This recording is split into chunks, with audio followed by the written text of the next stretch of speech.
With most of the primaries finished, Democrats and Republicans are anxiously looking towards the midterms. What did we learn from these primaries, and how can we materialize these lessons into wins in November? This is Big Red, and you're listening to the Big Red for America show.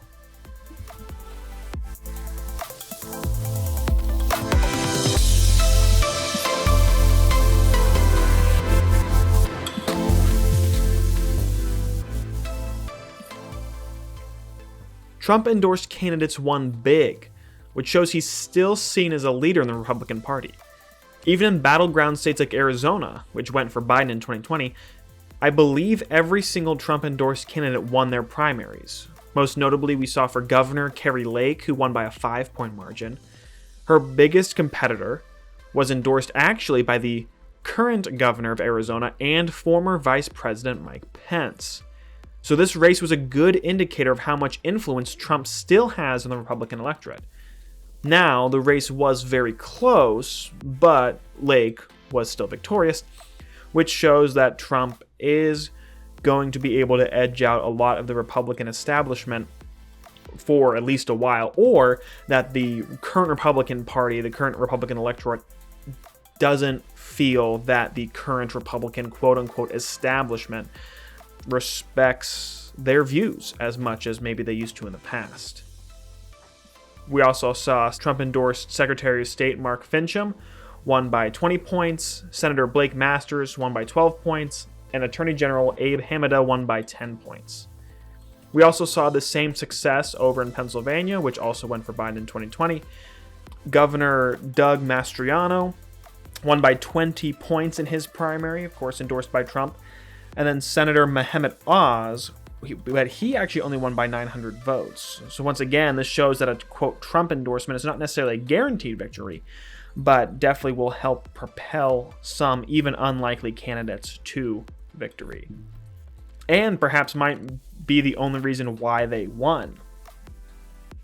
And like I said before, his endorsement even toppled Republican quote-unquote establishment politicians, most notably in Wyoming with Liz Cheney, who lost her primary to a Trump-endorsed candidate by 30 points after she had won her last primary with 73% of the vote. So that's a 40-point swing. Of course, there's other reasons why Liz Cheney lost. It's definitely not just because her opponent was Trump-endorsed, but we'll get into that later. We also saw the Arizona Speaker of the House, Rusty Bowers. He also lost his race for state senate also to a Trump-endorsed candidate. Now, both of these candidates have something in common. They both participated in the January 6th hearing. I mean, I've already spoken on this matter in a previous podcast, pointing out how it's an absolute circus filled with clowns, but I don't think voters are necessarily repudiating these candidates because of their support of the January 6th shenanigans, as much as Liz Cheney might pretend that it's so, but rather because their vain attempts to appear moderate actually end up making them become squishes. Now, what is a squish, you might ask? Michael Knowles actually stated this in his show when he talks about Liz Cheney's loss. He defined it as someone who voted with Republicans most of the time, as Liz Cheney did, but when it came down to it, when it mattered most, when she was asked to choose between Democrats and Republicans, Liz Cheney squished and sided with the Democrats and Nancy Pelosi. In her concession speech, Liz Cheney said, quote, 2 years ago I won this primary with 73% of the vote. I could have easily done the same again. The path was clear, but it would have required that I go along with President Trump's lie about the 2020 election. It would have required that I enable his ongoing efforts to unravel our democratic system and attack the foundations of our republic. That is a path I could not and would not take, unquote. So instead of doing all that, which you could have easily said or thought or believed that the election was not stolen from Donald Trump. But no, you decided to do a complete 180 and vote with the Democrats to impeach a president after he's already left office, which is questionably constitutional, and then participate as the vice chair on a committee that was not fairly appointed to investigate Trump, and continued to investigate Trump even after the FBI said he had nothing to do about planning the January 6th raid. You lost your primary because you decided to become a Democrat. I mean, that's really why you lost. The same with Rusty Bowers. I'm fine if you don't overturn an election without evidence. I completely support that. But it's always a bad look when you represent a red state and you're seen hugging Liz Cheney and shaking hands with the likes of Adam Schiff and other Democrats who do probably hate you and would absolutely talk behind your back and your constituents' back if they saw you on the street. But in that moment to them, you are a useful tool for their political narrative. A Republican going against Trump gives their political shenanigans some extra credence. I mean, you're just a useful fool.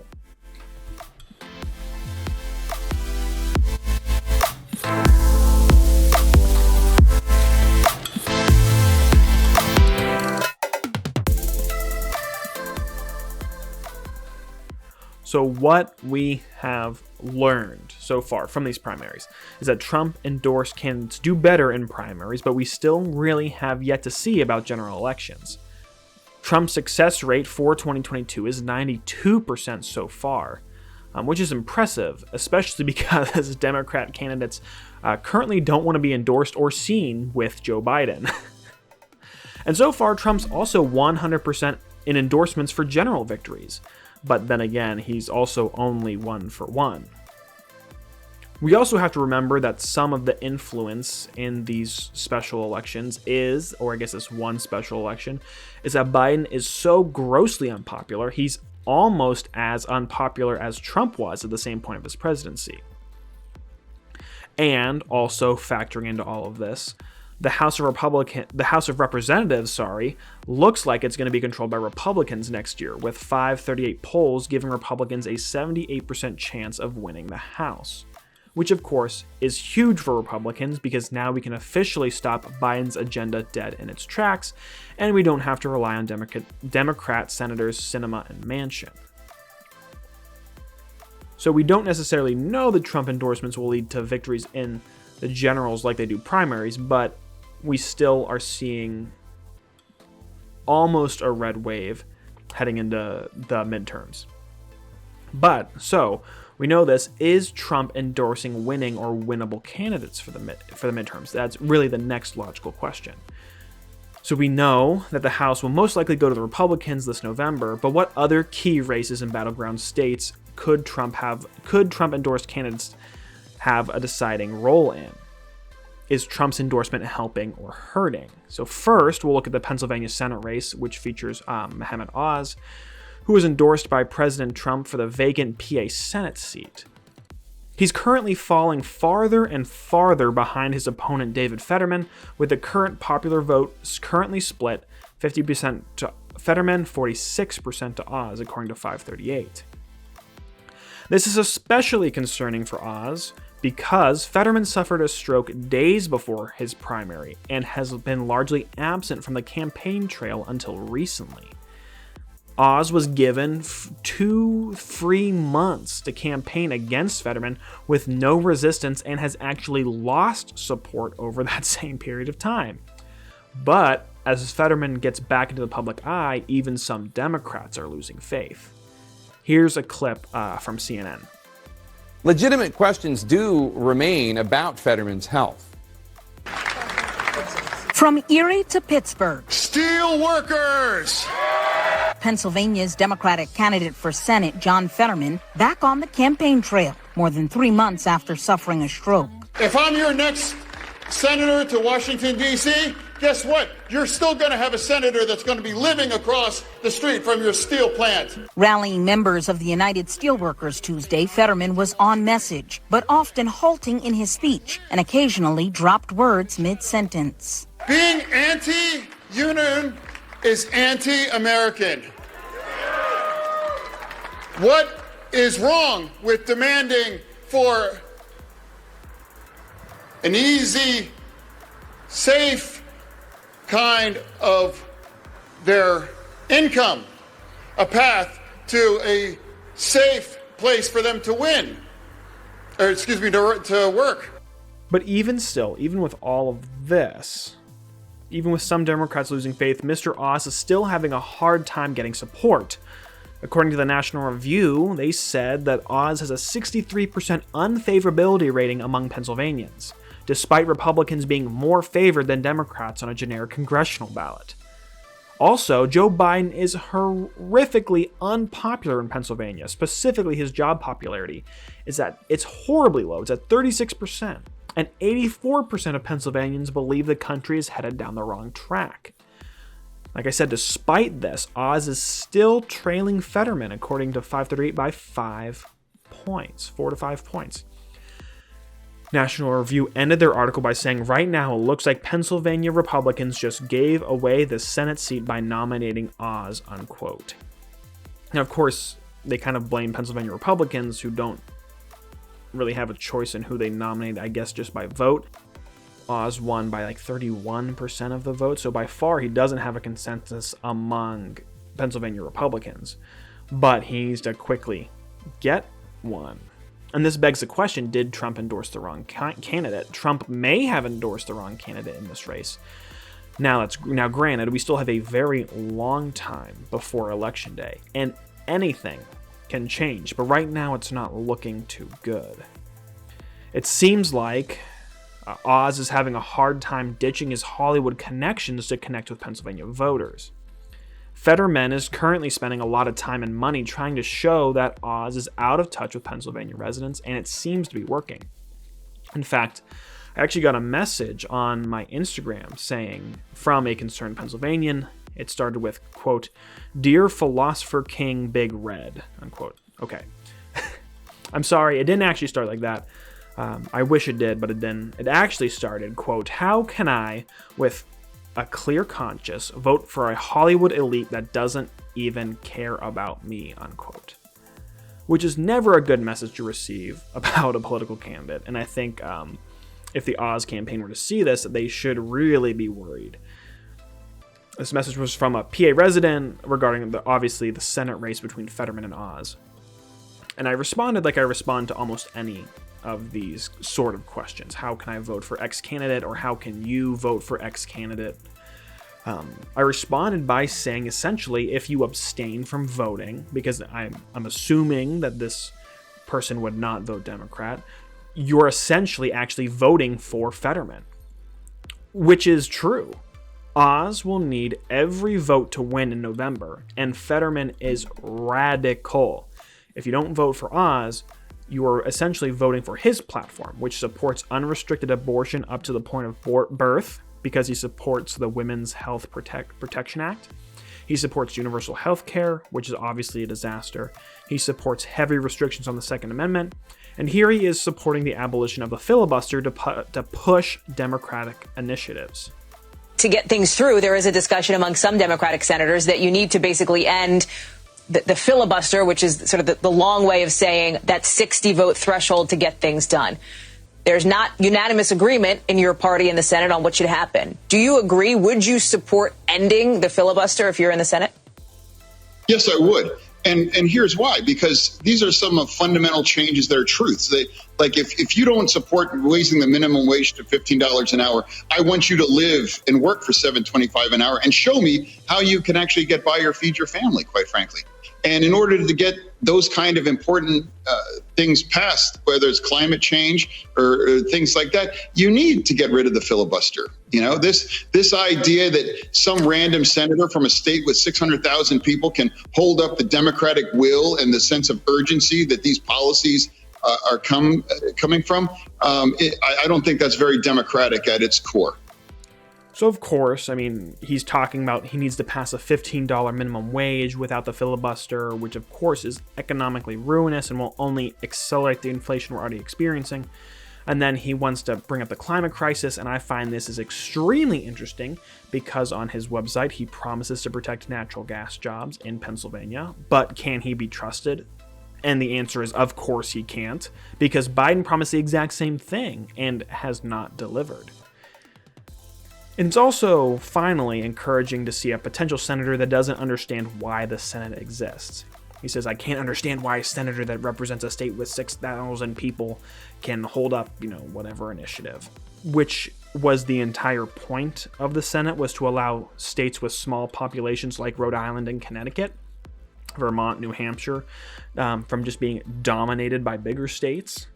At the time, it would have been New York, Pennsylvania, and now we still see New York, Texas, Florida, California from just running the United States. That's the whole point of the Senate. So it's very encouraging that someone running for that position doesn't even know why the Senate exists in the first place. But beyond that, so if you're not voting for Oz, if you're abstaining from voting for Oz for whatever reasons, you're voting in support of all that. Because you have to remember that elections are between two candidates. Not voting for one is supporting the other. Like I said, I had someone once ask me how I could vote for Trump because I was, quote, so nice. And then they went on and on to talk about how evil Trump was and how could I support all that. And I just had to pause. I had them pause, and I said the exact same thing that I said right here. You know, elections are between two candidates. Tell me how Hillary is any better than Trump. And that's what I had them do. I said, anything you're accusing Trump of doing, Hillary has done the exact same thing. So it's not necessarily that I was voting for Trump in 2016, it was that I was voting against Hillary in 2016. And you might not be voting for Oz, but I would definitely say you should vote against Fetterman. So that's really how we have to think about these elections coming up. We have to think of the opposition when we vote. And of course, always appreciate the question from this loyal listening fan, and thank you for reaching out. Always feel free to message me on social media. If it's an excellent question, or perhaps you praise me enough, I will include it in future shows. And then next we have here in Arizona, another Senate race in Arizona, Blake Masters, who was endorsed by Trump, but we're seeing him struggle to beat current incumbent Democrat Mark Kelly. He's currently 4 points behind Mark, and I'm not seeing Masters attack him as much as he really should, considering that pretty much all the ads Senator Kelly is running are essentially him campaigning that he saved Arizonans so much money. Even though in this world that we call reality, Kelly's reckless support for government spending has led us to the worst inflation in decades, costing the average American family $8,600 a year. Not only that, on top of all that inflation, Kelly voted for tax increases on the middle and lower class with the Inflation Reduction Act. Remember, he did this also during a recession that has resulted from economic decisions he supports and has voted for. So not only has he raised taxes, these taxes would cost middle and lower class Arizonans $2,400. And according to the Heritage Foundation, the Inflation Reduction Act would cost an additional $1,200 in increased inflation, which would mean lost income for Americans and Arizonans. So, I mean, Kelly is really making himself an easy target here for Masters. The economy is one of the top issues going into the 2022 midterms, and I can't believe that Masters isn't capitalizing on this. The Masters and the Arizona GOP need to hit Mark Kelly hard. We can't afford to have him sitting in there for 6 years. Truly, we can't afford it. We will go broke. We will have no more money. So we try. I don't mean this. We can't afford him like figuratively. Literally, we can't afford him. We're gonna go broke.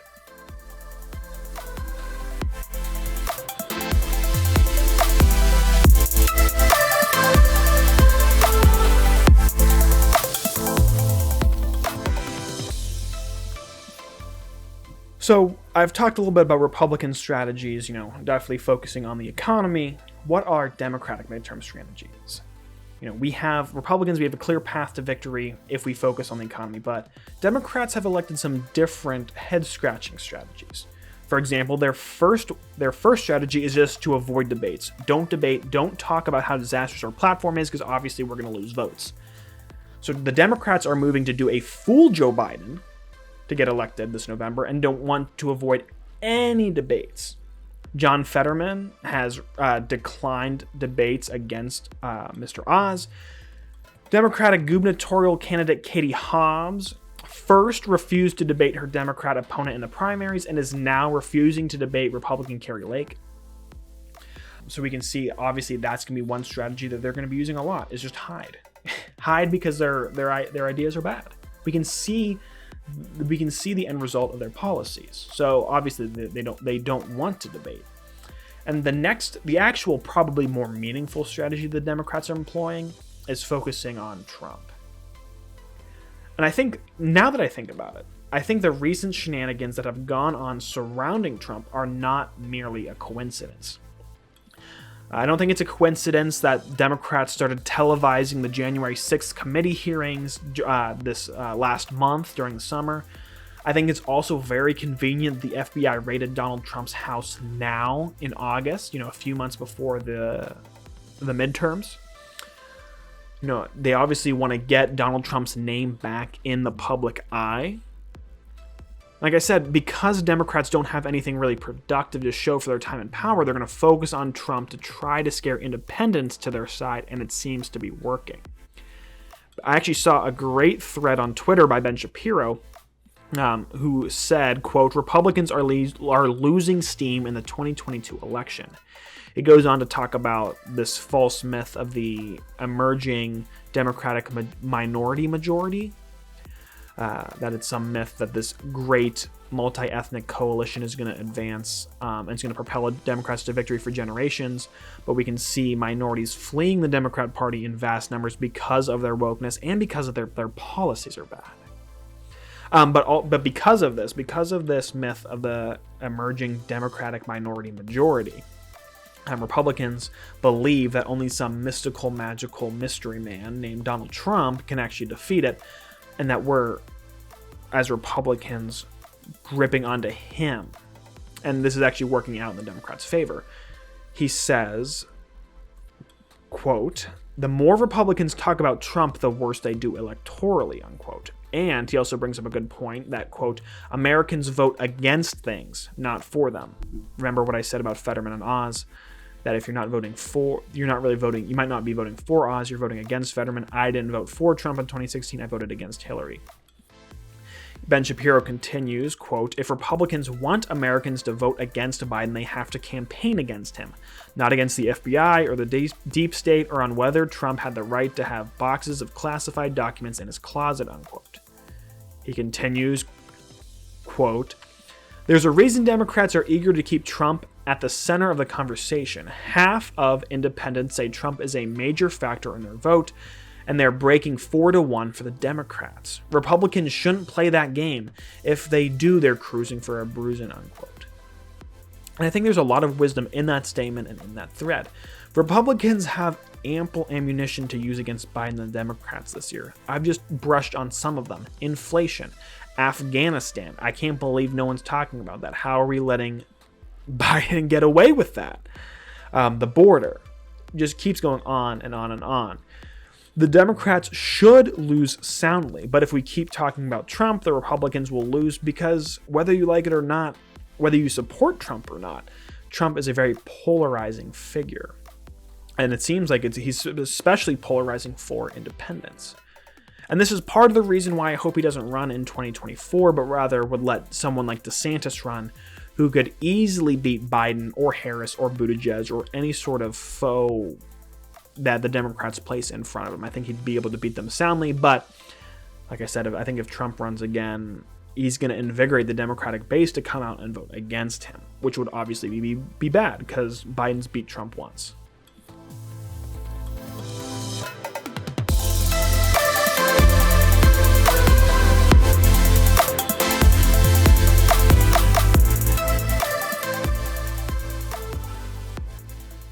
So what are the big red takeaways for this episode?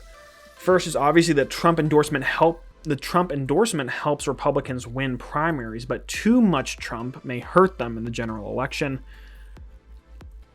Second takeaway is that we unfortunately operate in a system where we only have two candidates face off against each other, and sometimes we have to vote for a candidate we may disagree with, but know that the other is far, far worse. Keep that in mind. Like Ben Shapiro said, oftentimes we vote against somebody, not for them. Finally, we need to keep the screws to the Democrats if we want a shot at taking back our country this November. And of course, as always, get out and vote. The Democrats are going to try to discourage us with polls saying, oh, the Democrats are so likely to win. The Democrats are so likely to win. It's going to be the exact same thing that happened in 2016. Oh, Hillary started the election with a 92% chance of victory. And obviously Trump won that election pretty soundly. So we could definitely see something like that happen again. Polls are definitely not always right. Don't get discouraged. I'm preaching to you guys as much as I am to myself. So don't let what we're seeing right now get in our heads. Get out and vote. Make your voice heard. That's the only way to make your voice heard. Get out and vote. This is Big Red for the Big Red for America show. See you all next time.